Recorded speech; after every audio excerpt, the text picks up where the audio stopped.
Buenos días a todos. ¿Hay alguna pregunta, alguna cosa que se les haya ocurrido? ¿Alguna revelación nocturna? ¿Un sueño? ¿No? Nada. A raíz de lo que decíamos de que la gloria se va y que hay una etapa que se cierra, un cambio, Sí. un cambio de paradigma, digamos. Yo como que por ahí reflexionaba como estamos acostumbrados a ciclos, a modelos, a cosas, y digamos que justamente cuando se quiebra eso de la posibilidad, digamos, de empezar a comprender o a empezar a vivir algo nuevo. En realidad, bueno, toda la revelación bíblica nos pone en ese camino de una enorme, digamos, de una absoluta libertad frente a las mediaciones. Las mediaciones como gracia, que pueden ser fecundísimas, pero son solo gracias, es decir, no son posesión. Y todas son mediaciones, representaciones, signos, imágenes, pero la realidad está más allá de todas ellas, ¿no? Entonces hay que dar el salto siempre, so pena de quedarnos sin la realidad, cuando uno se agarra demasiado a la mediación. Y cuando digo eso, hablo incluso de las mediaciones más sagradas, ¿no? Es decir, la fe es siempre, entre comillas, iconoclasta, es decir, tiene que estar dispuesta siempre a romper las imágenes, ¿no? Es decir, tiene que ser consciente de que la realidad de Dios está mucho más allá de las mediaciones en las que realmente Él se nos quiere entregar. Las mediaciones que Él nos ofrece nos traen de verdad, realmente, la realidad divina. Pero son mediaciones, no agotan su presencia, su ser, su acción. Y él es absolutamente libre frente a cualquier mediación, incluso a la del templo de Jerusalén, ¿no? Entonces a nosotros nos pide lo mismo, es decir, la misma disponibilidad para que, como dice Job, el Señor me lo dio, el Señor me lo quitó, bendito sea el nombre del Señor, ¿no? Es decir, eso es, claro, duro, decirlo es fácil, pero cuando sucede, y por eso si uno recorre el camino, entonces alcanza sigue un camino de purificación y de profundización en la fe, ¿no? De todas maneras, no nos ahorra el dolor, ¿no es cierto?, de la ruptura, ¿no? Y entonces es la experiencia de la destrucción del templo en la época de Nabucodonosor, de la destrucción del templo en la época de las guerras judías y la represalia romana en el año 70, sobre todo los judíos, incluso los judíos cristianos, ¿no? Y después, bueno, precisamente la muerte del Mesías, la muerte de Cristo, ¿no? Es también una experiencia dolorosísima, el mediador por excelencia, y sin embargo nos es arrebatado por la muerte, por la cruz, ¿no? Por eso el dolor que eso causa también tiene que ser elaborado, y los textos bíblicos que estamos estudiando apuntan en esa dirección. Por eso es interesante en este momento detenernos a dar un elemento que puede ayudarnos a entender este tipo de literatura que estamos estudiando. Ustedes saben que en el estudio bíblico, bueno, no solo nos valemos de todos los las herramientas de la filología, de la gramática, de la filología comparada, de la gramática comparada, de las lenguas semíticas, qué sé yo, de la narratología, de la retórica, de todo lo que tenga que ver con las ciencias del lenguaje, sino que muchas veces apelamos también a las herramientas y a los modelos de las ciencias sociales o las ciencias humanas que pueden ayudarnos a descubrir algún aspecto más del texto bíblico, ¿no? Entonces, cuando la instrucción sobre la interpretación de la Biblia en la Iglesia del año 93 termina de hablar de los métodos, del método histórico crítico y los métodos más atentos al lenguaje,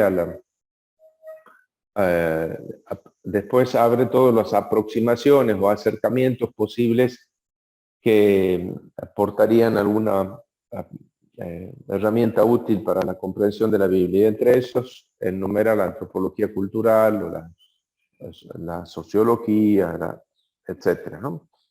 Entonces nosotros podemos tomar una categoría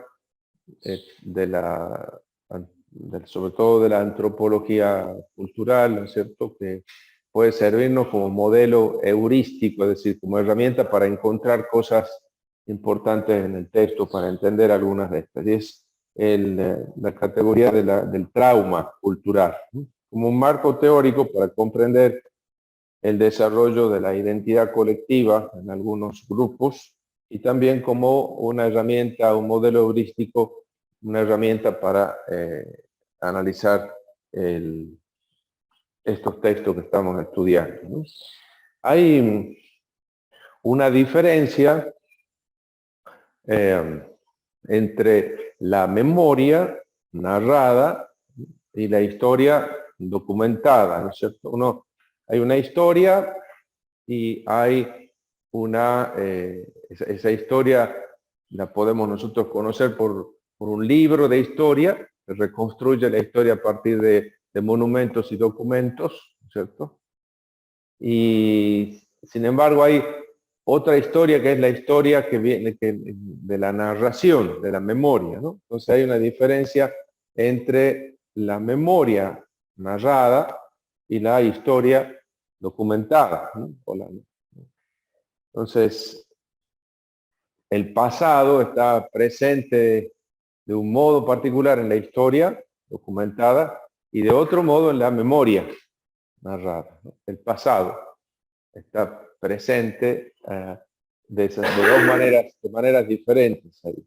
Entonces, lo que de verdad forja la identidad de un grupo no es simplemente su pasado, sino lo que los miembros de ese grupo recuerdan del pasado. Eso es lo que de verdad forja su identidad. No simplemente lo que sucedió, sino lo que ellos recuerdan de lo que sucedió. La memoria de ese pasado, su memoria colectiva. Eso es lo que de verdad forja su identidad. Por eso esa memoria se alimenta con narraciones, con ritos, con símbolos, con celebraciones, con actos, esa memoria colectiva. Entonces, es el pasado que se capitaliza en la memoria. ¿Cómo decía Javier? Creo que además eso que el pasado, la memoria, puede ser continuamente resignificada. Claro, sí, eso efectivamente, ¿no es cierto? Entonces, lo que se recuerda del pasado. Y por eso tan importante el modo como se recuerda el pasado, la historia. Todos los gobiernos en todos los países se preocupan por la historia nacional, por el relato, ¿no es cierto? Famoso, ¿no? La historia, cómo se cuenta la historia, porque eso influye sobre el presente y condiciona el futuro. ¿Por qué? Y bueno, porque va configurando la identidad del grupo, la identidad social, la identidad colectiva. Si esto es así, ¿no es cierto? Entonces una crisis una gran pérdida o un gran triunfo puede modificar significativamente la identidad del grupo. Entonces, depende, es muy importante cómo elabora uno esa crisis, cómo la vive, cómo la interpreta, cómo la elabora, es decir, cómo la incorpora a su memoria. Cómo la resignifica, como dice Adrián, ¿no es cierto? Y a veces estos momentos de crisis en un momento, en este momento presente pueden modificar la memoria que nosotros hemos ido forjando del pasado anterior. Nosotros podemos ir resignificando cosas, ¿no? Bueno,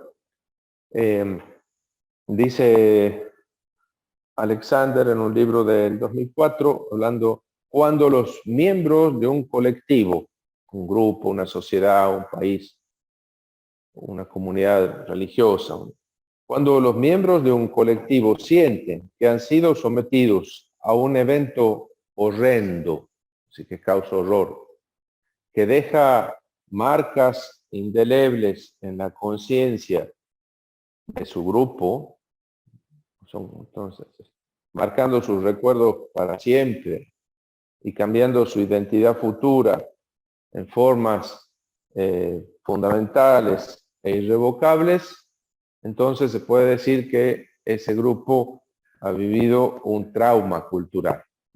Trauma. Trauma viene del griego y significa herida, ¿no es cierto? Una herida. Entonces, un trauma cultural acontece cuando los miembros de un colectivo sienten que han sido sometidos a un evento horrendo que deja marcas indelebles en la conciencia de su grupo, marcando sus recuerdos de manera permanente, cambiando su identidad futura de manera fundamental. Noten que en esta definición, esta descripción del trauma, aparece fundamental el elemento cuando los miembros del grupo sienten que ese elemento ha producido ese efecto, ¿verdad? Es decir, no es suficiente con que se haya vivido un momento, un acontecimiento terrible, dolorosísimo, horrendo, sino que además el grupo se dé cuenta de eso, lo sienta efectivamente como tal, como horrendo, ¿no? Entonces, una pérdida dramática de identidad, una ruptura en el tejido social que afecta a un grupo de personas que ya habían logrado un cierto grado de cohesión. Entonces, ese trauma produce una pérdida dramática de identidad y una ruptura incluso en el tejido social, ¿no? Entonces puede ser necesario establecer cuál ha sido ese evento, cuál ha sido esa ocurrencia, que es ese acontecimiento que ha causado este dolor, ¿no? Este trauma. Establecer el evento como la causa significativa. Se debe establecer y también se debe como aceptar el significado traumático que eso tiene. Y eso es un proceso que requiere tiempo, ¿no es cierto? Entonces, ¿qué nos pasa? ¿Qué nos ha pasado? ¿Qué ha sucedido? ¿Por qué estamos así? Bueno, entonces, identificar en el pasado, reciente o no tan reciente, algún acontecimiento que ha causado este trastorno grande en el grupo. Un proceso que requiere tiempo, que requiere meditación, elaboración y que requiere representación. Uno tiene que representarse de alguna manera ese acontecimiento traumático, representarlo de algún modo, ¿no? Es decir, darle expresión, ¿no? Verbal o imaginativa o artística, como quieran, ¿no es cierto? Pero hay que poder escupirlo, sacarlo afuera. Igual que la memoria, el trauma cultural tiene connotaciones individuales y colectivas. Un trauma individual, un trauma colectivo, y una memoria individual y una memoria colectiva. Pero fíjense entonces cómo ese significado traumático hay que elaborarlo y hay que representarlo de alguna manera, ¿no? La memoria proporciona a los individuos y a los colectivos una suerte de mapa cognitivo que le sirve para orientarse, ¿no es cierto? Uno, aquí desde las primeras reflexiones sobre la memoria que uno ha leído, que se llama San Agustín, ¿no es cierto? Es como la identidad depende de eso. Yo recuerdo, me despierto a la mañana, si no tuviera memoria, no sabría quién soy. Y tampoco sabría para qué lado de la cama me tengo que bajar. Sería terrible, ¿no es cierto? Que te pasa una vez que te va a otro lado, cuando te vas a la cama, como Eso, porque no te has acordado dónde has ido a dormir. Bueno, entonces, imagínense, sin memoria sería imposible vivir, ¿no? Es terrible, ¿no? Hay algunas películas ahí sobre eso, ¿no? De gente que pierde la memoria todos los días, se levanta y... Bueno, pero es un mapa cognitivo que a uno le ayuda a orientarse en la vida, ¿no? Esa memoria.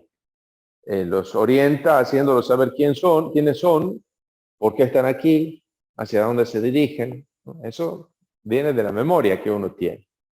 Y en un grupo también. Si un grupo no tiene memoria colectiva, si no hay elementos que lo identifiquen como grupo, si no se acuerdan de que tienen algún vínculo entre sí, bueno, eso también es un mapa cognitivo, es decir, se van a manejar de manera individualista, haciendo cada uno lo que se le da la gana sin referencia de unos con otros y por lo tanto, bueno, entonces, sin identidad colectiva. Entonces es central para la identidad individual y colectiva la memoria. Por eso la tradición es clave en la reproducción de una sociedad, ¿no? Esto, los sociólogos, Durkheim y compañía, ¿no es cierto?, hablan de eso. Es la tradición, como para que la sociedad se reproduzca, tiene que generar una tradición. Si no, ¿qué continuidad hay? No hay continuidad en el grupo, ¿cierto? Son grupos distintos los que se suceden. En cambio, lo que los conecta es una tradición, una memoria colectiva. La memoria colectiva está constituida por los recuerdos de un pasado compartido, recuerdos que se transmiten a través de procesos de conmemoración constantes, ¿no es cierto? Porque hace uno un acto patrio, ¿no es cierto? Vamos a celebrar el 25 de mayo, el 9 de julio, el qué sé yo, bueno. Y uno prepara un discurso, adorna y ambienta la escuela, en fin, para alimentar esa memoria colectiva, ¿no? Se alimenta procesos de conmemoración con rituales sancionados oficialmente que remiten al grupo a un patrimonio común, con un pasado compartido como componente central. La componente central es ese pasado compartido, ¿no?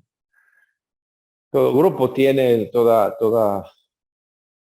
identidad deriva de ese, tiene como dos elementos comunes, un pasado compartido, una epopeya fundacional, digamos así, y una ley fundamental después, pero siempre el recuerdo de ese pasado. En esto, la memoria individual deriva de la memoria colectiva. Entonces uno empieza en la familia, uno va conociendo las historias familiares, el tío, la tía, el abuelo, la abuela, entonces eso que es la memoria de la familia, la voy incorporando yo y por eso me siento miembro de esa familia, por eso lo quiero a este y no la puedo ver a la tía no sé cuánto porque la abuela me ha contado que, claro, he incorporado yo, no me pasó nada a mí con la tía, pero ya lo tengo incorporado porque es parte del relato de mi familia. Y lo mismo en el país, ¿no? En mi país, ¿cierto? O en el continente, ¿no?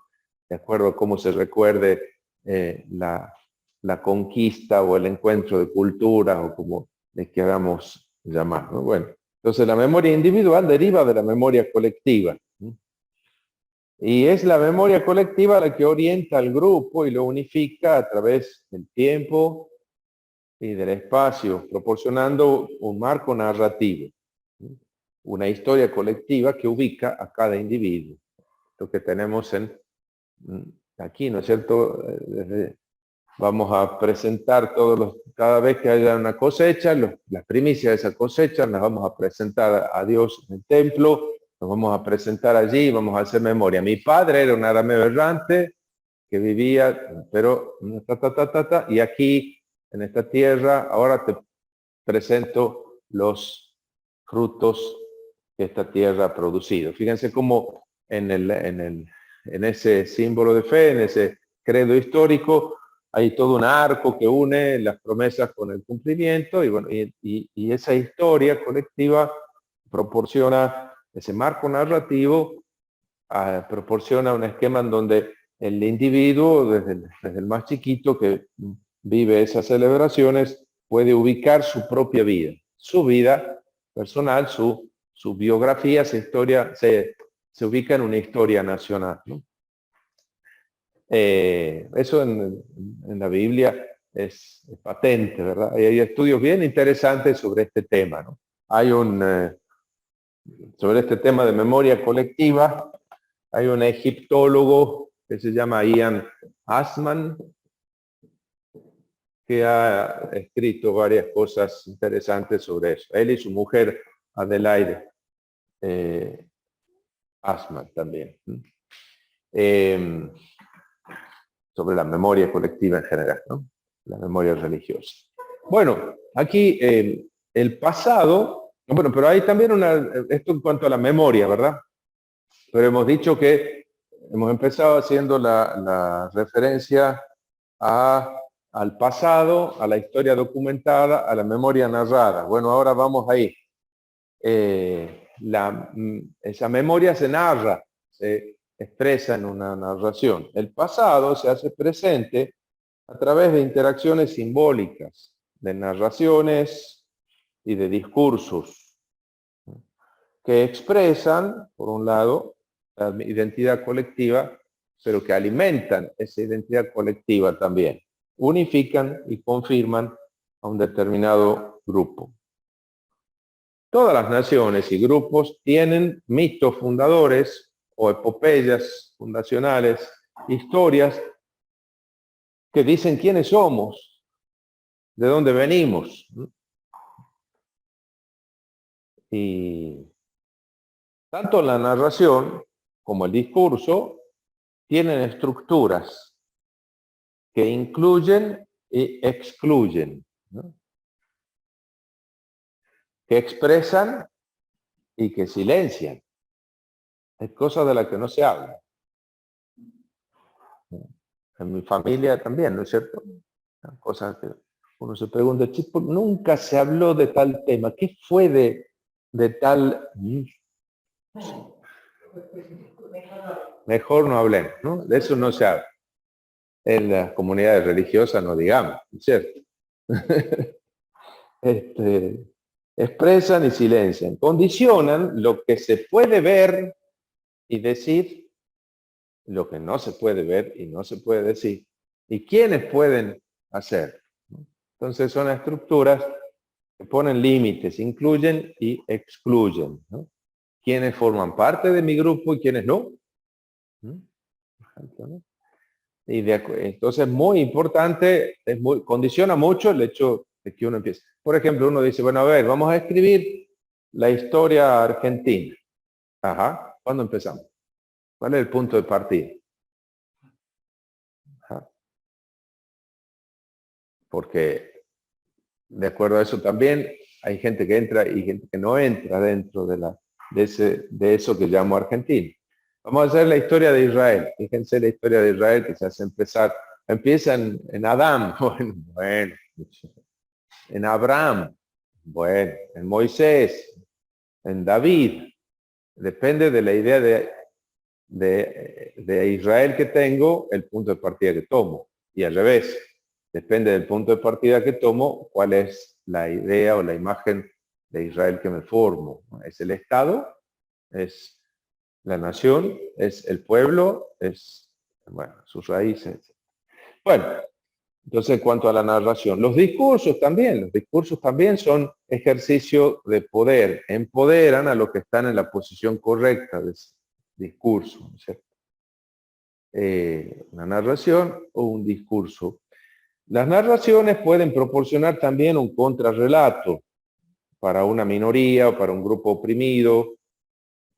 Siempre hay historias por ahí que se cuentan en voz baja, ¿no es cierto?, en determinados grupos, no en el acto oficial, pero que se cuentan por ahí.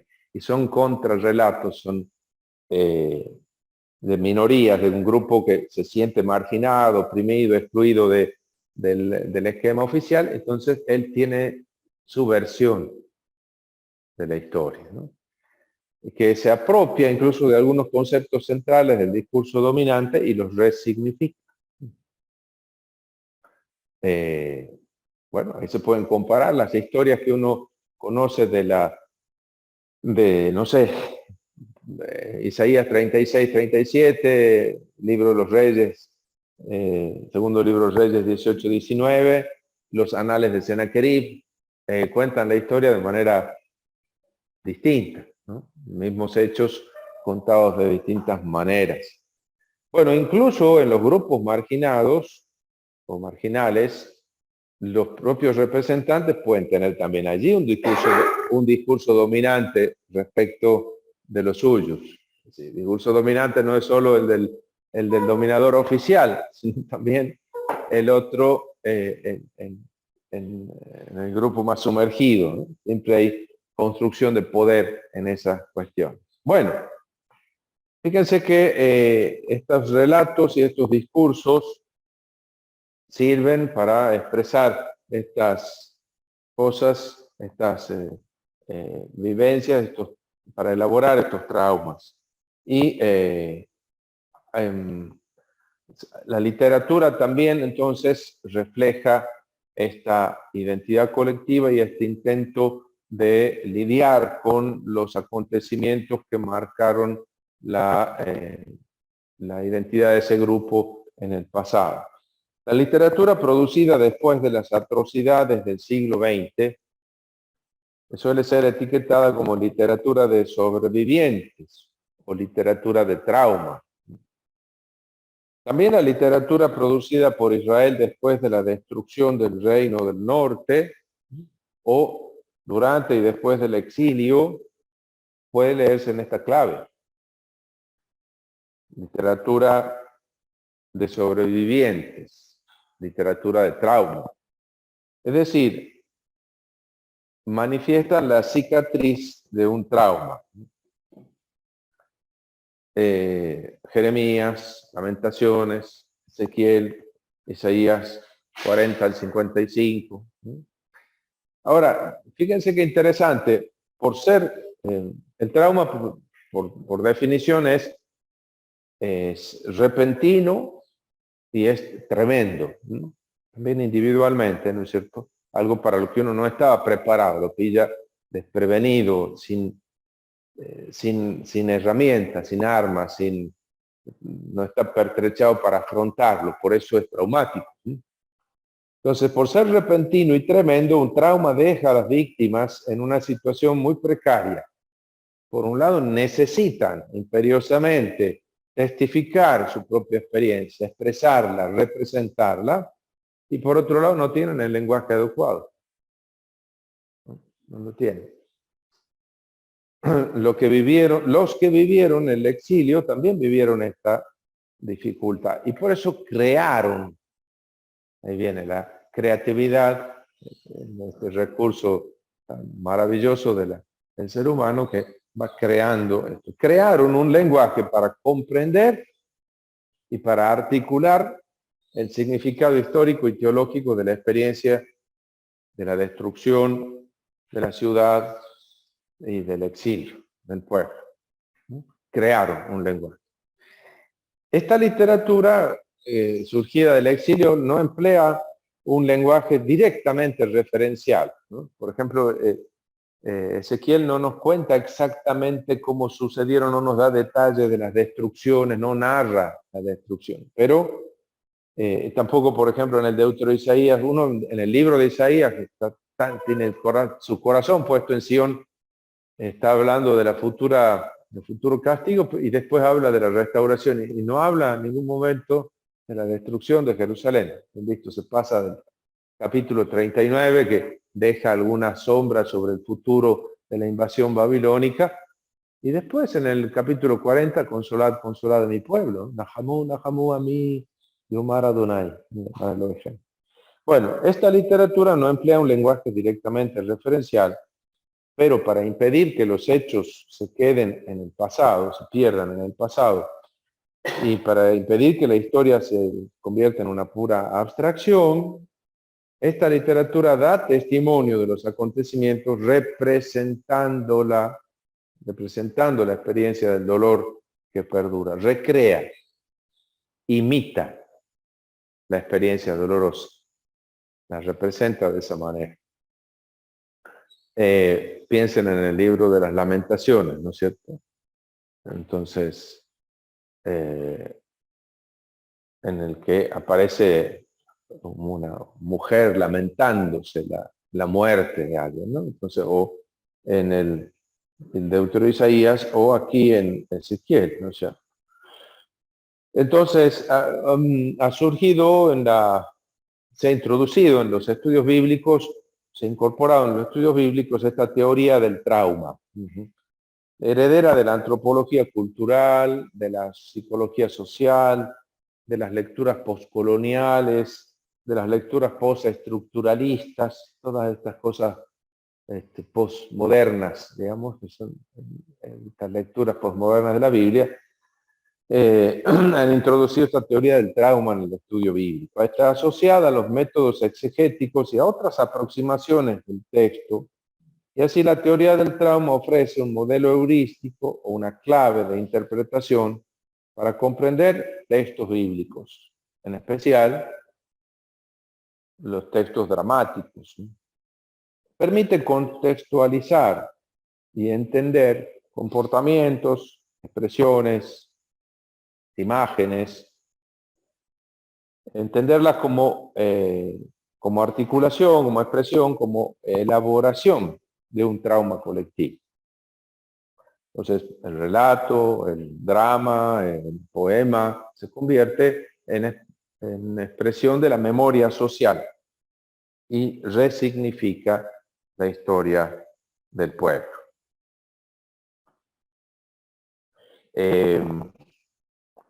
Uno podría estudiar, por ejemplo, el uso que hace de la raíz halal, por ejemplo, el libro de las Lamentaciones, ¿no es cierto?, para expresar el sufrimiento del exilio, ¿no? Significa profanar, pero significa herir también, ¿no es cierto? Herir, profanar, hasta violar, digamos, también, ¿no es cierto? En sentido fuerte, sexual también, ¿no? Los desastres infligen heridas sin palabras, o por lo menos sin palabras adecuadas para expresar el dolor que han producido. Entonces, Lamentaciones, Jeremías, Ezequiel usan esta raíz halal para representar la destrucción de una manera que complementa los temas retóricos más particulares de cada libro y de sus preocupaciones propias, ¿no? Y vamos a ver cómo el mismo Señor profana su templo y es de su templo. Además de usar varias formas de esta raíz halal, la expresión de la victimización, para dar testimonio de la matanza que sufrieron los judíos, un libro como el de Ezequiel usa también las connotaciones sacerdotales de este verbo halal, por ejemplo, para reforzar la culpa de la comunidad en el trauma que experimentaron, ¿no? Es decir, ellos profanaron el templo que después, profanaron la ciudad, contaminaron la ciudad que después fue herida, fue violentada, violada, profanada por los caldeos que la destruyeron.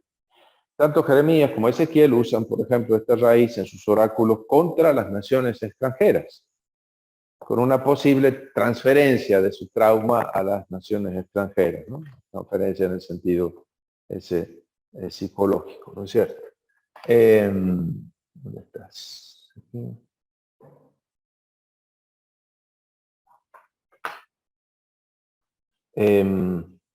¿Algún comentario sobre el tema?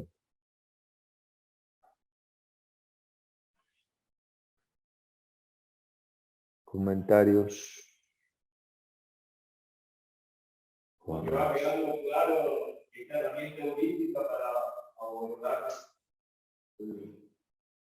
la memoria colectiva del pasado, Ajá. poder representarlo. Hay un interesante estudio sobre esto también.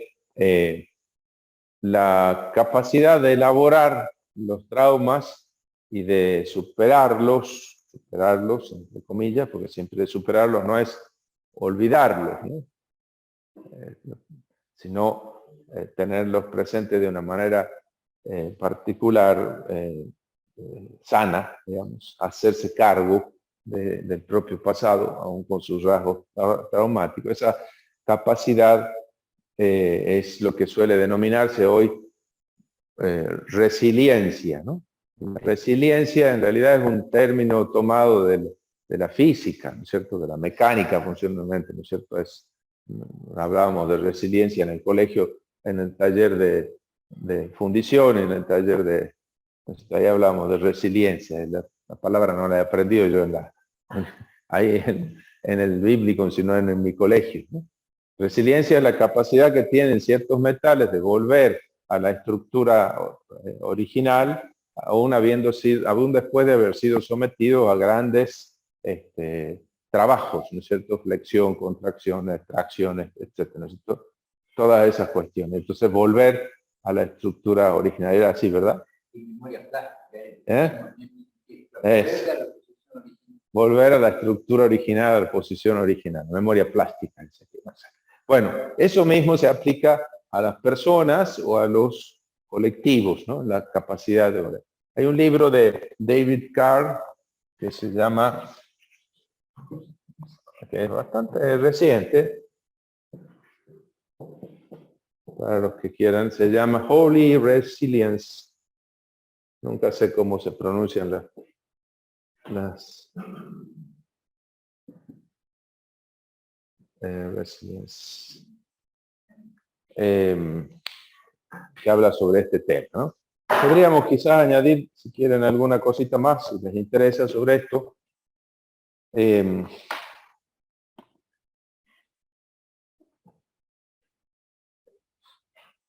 del 2014. Dice Carr, gran parte de los libros bíblicos fueron escritos como respuesta al sufrimiento colectivo.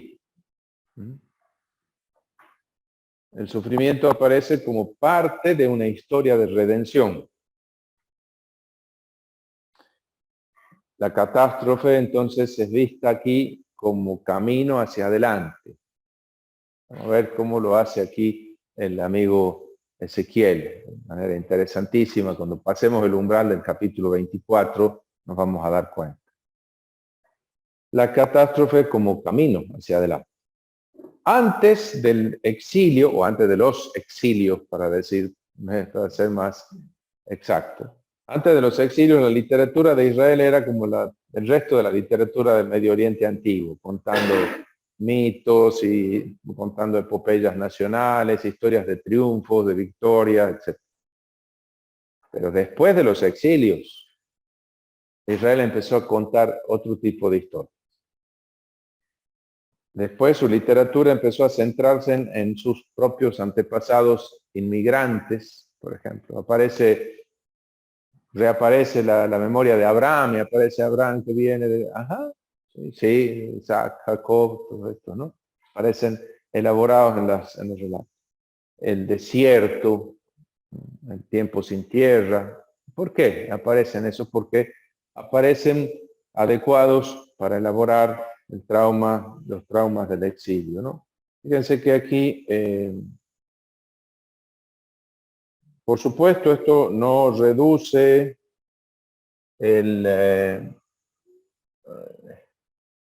no reduce el mensaje de la Biblia a las antiguas experiencias que le dieron forma.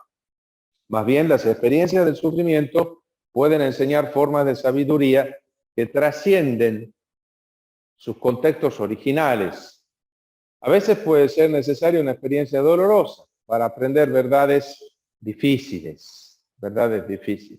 Sin embargo, esto no significa que esas verdades aprendidas en el dolor sean meros reflejos de las dificultades de la vida. Por el contrario, al menos en algunas situaciones, el trauma puede despojarnos de nuestras ilusiones. Las ilusiones son ilusiones. Entonces puede revelar el carácter transitorio y a menudo aleatorio de la vida. La historia que uno aprende a contar después del trauma debe abarcar esa experiencia y trascenderla. De un párrafo del libro de Carr. Él cita una estrofa de la Orestíada de Esquilo para hablar del sufrimiento y del aprendizaje. Dice así Esquilo: él, Zeus, lleva a los mortales a comprender que el aprendizaje viene a través del sufrimiento. Eso que decían mi abuela, que la letra con la sangre entra, ¿verdad? El aprendizaje viene a través del sufrimiento, pero no es para que lo estén castigando porque aprenda, sino que uno aprende con el sufrimiento. Pathei mathos, dice en griego. El aprendizaje viene a través del sufrimiento. Pathei mathos. Él, el Zeus, ha establecido esto como ley. La sabiduría viene sin quererlo. Es un don violento. Un don violento, ¿no? Haris biaios. Es un don violento, sin duda, de los dioses que rigen imperiosos en el noble banco del timonel. La imagen es la de una galera en la que están los pobres infelices estos encadenados a los remos, remando, y está el que está sentado en el banco del timonel castigando para que remen, ¿no? Esa es la imagen terrible. Bueno, leo de nuevo. Zeus lleva a los mortales a comprender que el aprendizaje viene a través del sufrimiento. Él ha establecido esto como ley. La sabiduría viene sin quererlo. Es un don violento, sin duda, de los dioses que rigen imperiosos en el noble banco del timonel, ¿no? El barco de la vida que va llevándote a través del océano. Volviendo a otro párrafo de Carr. Los supervivientes de este regalo violento de los dioses nunca pueden dejar atrás por completo su sufrimiento. Sin embargo, algunos descubren que crecen gracias a él. Desarrollan una resistencia más profunda y crecen de una forma imprevista. Esa es la resiliencia, que se llama, ¿no? Las Biblias en el judaísmo como en el cristianismo, las Biblias, digamos, son diferentes, tienen diferentes fisonomías. Las Biblias en el judaísmo y dentro del cristianismo también, hay varios cánones. La Biblia entonces es la sedimentación en escritos de siglos de supervivencia al sufrimiento. Es la sedimentación en escrito de siglos de resiliencia comunitaria. Si decíamos en las otras culturas del Medio Oriente antiguo y en el mismo Israel antes de los exilios, los mitos de otras naciones se centraban en los triunfos, pero esos mitos morían con ellos, murieron con sus civilizaciones. ¿Quién se acuerda? ¿Quién lee hoy, fuera de algunos estudiosos de historia y de literatura antigua, quién lee hoy los mitos de Egipto o de Mesopotamia, ¿no es cierto? Murieron con ellos las historias, los escritos de esas civilizaciones. Otras escrituras entonces describían a dioses que patrocinaban a los imperios en su dominación de otros.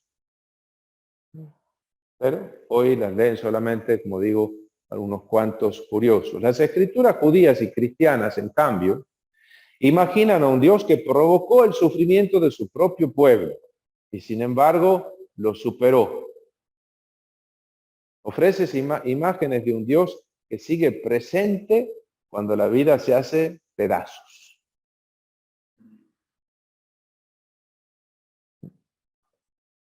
La vida puede hacernos pedazos. Esa, creo, es una de las grandes razones por las cuales todavía tenemos las Biblias judía y cristiana con nosotros ahora. Esa diferencia entre los escritos bíblicos y el resto.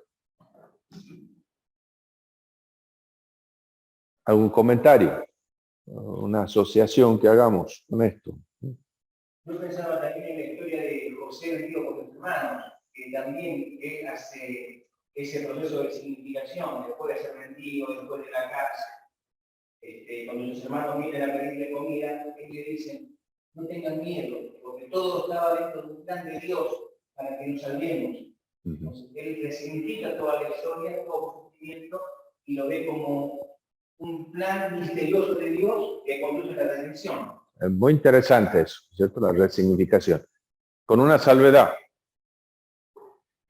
Es curioso, está toda esa historia de José en los capítulos 37 y siguientes del Génesis, y al final de toda esa historia, en el reencuentro con sus hermanos, se produce esta interpretación.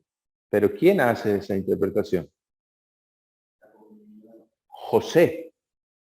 El único que tiene derecho a hacer esa interpretación es la víctima.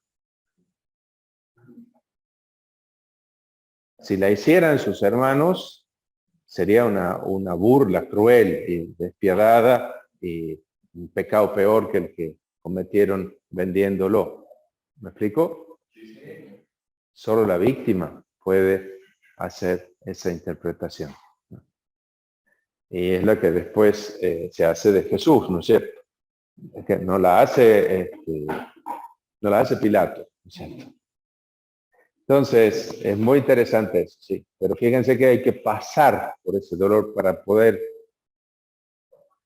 hacer esa interpretación, ¿no?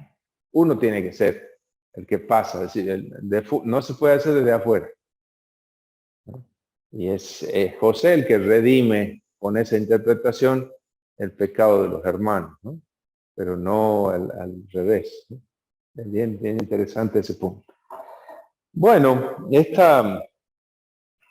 este planteamiento, no sé si hay alguna cosa más, por ahí alguna idea que surja a partir de una relectura que hacemos de los textos que hemos leído a partir de esto, Luis. No, respecto de esto, la colectiva, muy interesante, inclusive los componentes de la memoria y cómo, bueno, no solamente para llegarnos a un escrito, sino llegándose uno mismo, es decir, yo soy un mapa que produjo mi memoria de distintas etapas de mi vida, pero también puede decirlo una comunidad. En cierta manera, muestra un mapa, muestra unas líneas, acentúa tal aspecto, otros no. Y de esa manera define. Claro, y también la fuerza, la importancia que tiene la vivencia, lo psicológico, en toda esa historia.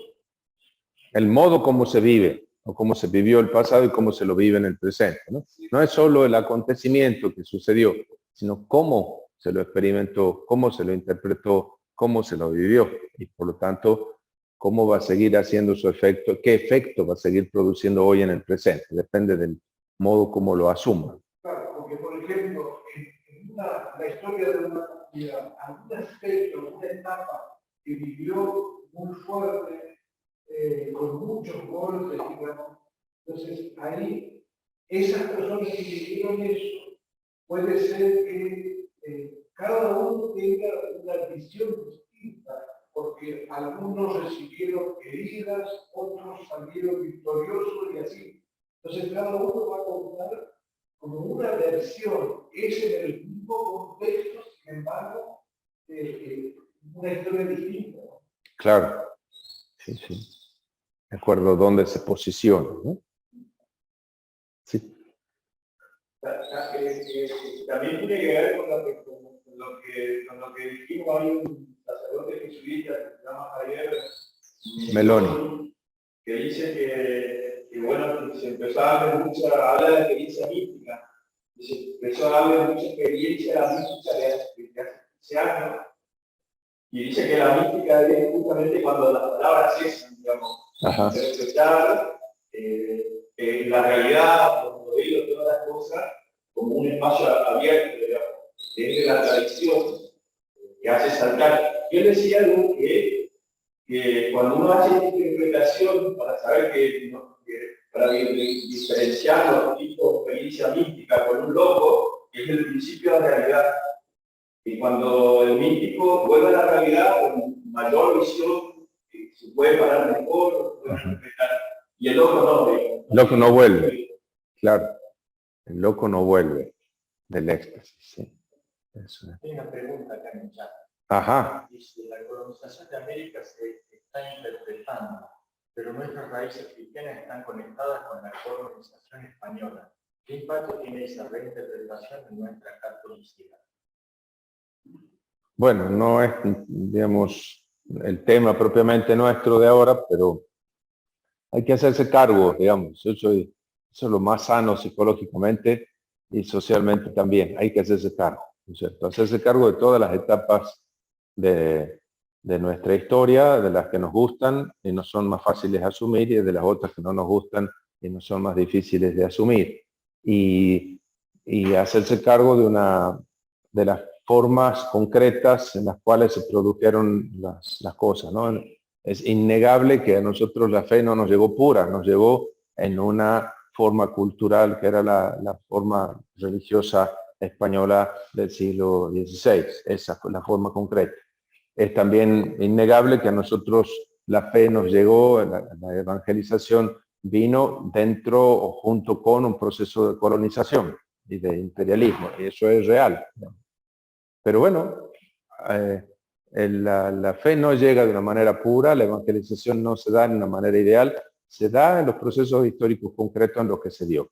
Entonces, bueno, ¿cómo hacernos cargo de eso y aprender a discernir, a defendernos a defender la fe de de las cuestiones en las que vino, en el envase en el que vino, y distinguir una cosa de la otra y no tirar como dicen los alemanes, no tirar al niño junto con la bañera, es decir, uno tira el agua de la bañera, pero no hay que tirarlo al chico junto con el agua de la bañera, ¿no es cierto?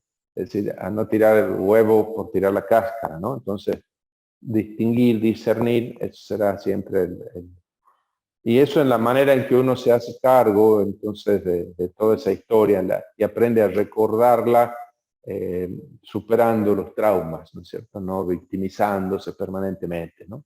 Es decir, la lectura desde la víctima, pero como hace José, que aprende a encontrarle el sentido redentor, incluso a semejante historia como la de sus hermanos, ¿no? Y es la manera como se produce la reconciliación, ¿no? Interesante, el libro del Génesis está lleno de historias de fraternidad, ¿no? Y que son historias de dificultad para vivir la fraternidad también, pero también con salidas reconciliadoras o reconciliatorias, ¿no? El reencuentro de Saúl de Jacob con su hermano, ¿no es cierto? Y el reencuentro de José con sus hermanos. Bueno, entonces el trauma o herida, entonces Eso supone que uno es herible, vulnerable, vulnerable, ¿no? La vulnerabilidad es una dimensión ontológica de la vida humana. Deriva de su existencia corporal, que le expone a los otros. Y le expone para bien, para la caricia, o para mal, para la herida, ¿no? Puede ser también la vulnerabilidad una potente fuerza movilizadora que nos recupere para reaccionar, ahí está, para conseguir la resiliencia. La conciencia del propio dolor y de sus causas es crucial para la superación de ese dolor y sus causas. Y en la Biblia esa vulnerabilidad se conceptualiza de manera muy diversa, ¿no? Como incompletez, como el carácter incompleto, como inconsistencia, como futilidad, por ejemplo, en los profetas, ¿no?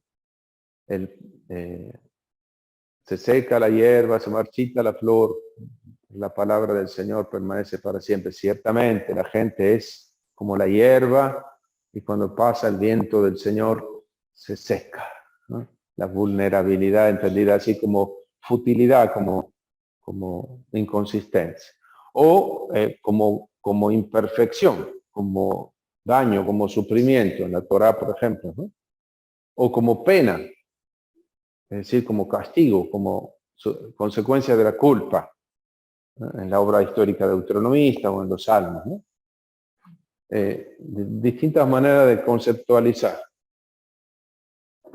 Bueno, aquí tenemos, ¿no es cierto?, una herramienta que puede resultarnos interesante para entender algunos aspectos de Ezequiel, ¿no es cierto? Es una categoría originada en el psicoanálisis, la teoría del trauma, por mediación de las sociologías, termina aplicándose a la literatura y aquí pasa a la antropología, al ámbito de la antropología cultural y por ahí entra a los estudios bíblicos. Por ejemplo, para el autor del libro, uno puede hablar del trauma para aplicarlo aquí a la interpretación de Ezequiel, sería interesante.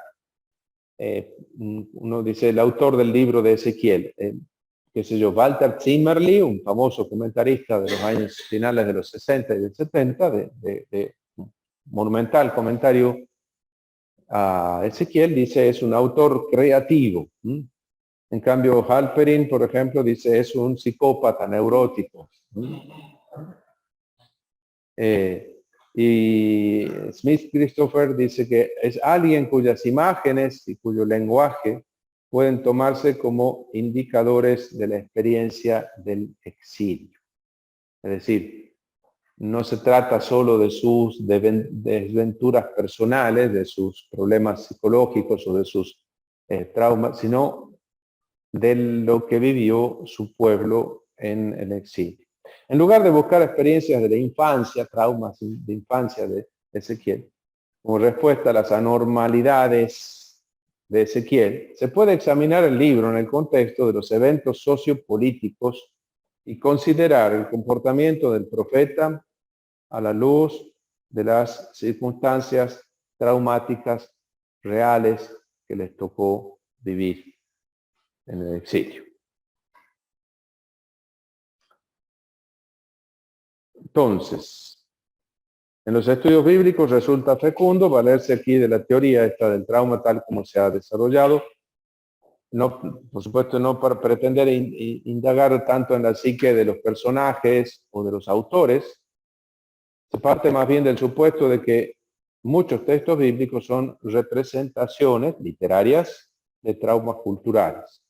El impacto duradero de acontecimientos como la dominación asiria, la destrucción asiria de Samaria, la destrucción babilónica de Jerusalén, el impacto duradero de esos acontecimientos en la identidad del judaísmo emergente se puede observar en la transmisión y en la recepción canónica de los propios textos. Interesa entonces analizar el lenguaje y las formas literarias que expresan el sufrimiento desarrollado así, ese lenguaje desarrollado en los textos bíblicos que expresa el sufrimiento, ¿no? más que imponer, por supuesto, una teoría contemporánea de los textos, ver cómo podemos nosotros estudiar mejor esa literatura producida después de las atrocidades del destierro.